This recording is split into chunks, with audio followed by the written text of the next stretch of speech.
Hello అండి, అందరికీ నమస్తే. బాగున్నారు కదా? ఇందుగలడందు లేడన్న సందేహము గలదు అన్నట్టుగా మన మహిళలందరూ అన్ని రంగాల్లోనూ ముందుంటున్నారు. వారందరికీ నా సెల్యూట్. అదేవిధంగా మన బామ్మల తరం నుంచి నేటి తరం ఇంకా రాబోయే తరం గృహిణులందరి కోసం ఈ వీడియో చూసి ఎంజాయ్ చేయాలి. మరి నచ్చితే లైక్, షేర్ ఇంకా సబ్స్క్రైబ్ చేసుకోండి. గుడ్ మార్నింగ్ అండి. ఉదయం లేవగానే స్నానం చేశాక పూజ చేసుకుని ఇంకా వంట పనులు స్టార్ట్ చేయాలి. స్కూల్కి, ఆఫీస్కి వెళ్ళే వాళ్ళ కోసం లంచ్ బాక్స్ ఇంకా బ్రేక్ఫాస్ట్ రెడీ చేయాలి కదా. వాళ్ళు వెళ్ళే వరకు అరుపులు పరుగులతో హడావుడిగానే ఉంటుందండి.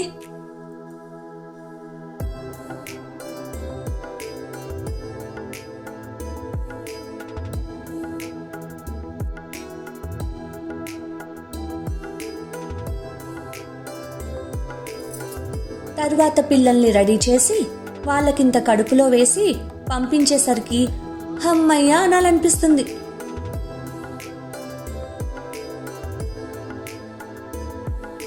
అలా అనుకునే లోపే ఇంటి పనులు కాలింగ్ బెల్ కొట్టినట్టు రెడీగా ఉంటాయి. బట్టలు ఉతుక్కొని ఆరేసి ఇంటిని శుభ్రం చేసుకుంటూ తుడుచుకుంటూ ఉంటామా, అంతట్లోకి దుమ్ము ఒక లేయర్ లాగా కనిపిస్తుందండి. ఎక్కడి నుంచి వస్తుందో ఏమో.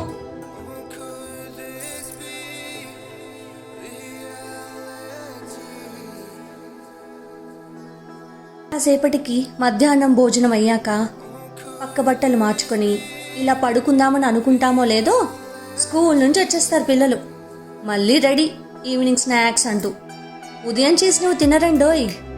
2 వారాలకు ఒకసారి ఉప్మా చేసినా కూడా రోజు ఉప్మాయేనా, అది తప్ప వేరే చేయొచ్చు కదా అంటుంటారు. నేనైతే చిన్నప్పుడు నచ్చకపోయినా ఏడ్చుకుంటూ తినేదాన్ని ఉప్మా. ఇంకా ఆలు కూర అయితేనా ఎన్నిసార్లు చేసినా మళ్ళీ అదే చెయ్యి అంటారు. వాళ్ళకి హోంవర్క్స్ చేయించి చదవండి అని వెంటబడుతూ ఉండాలి.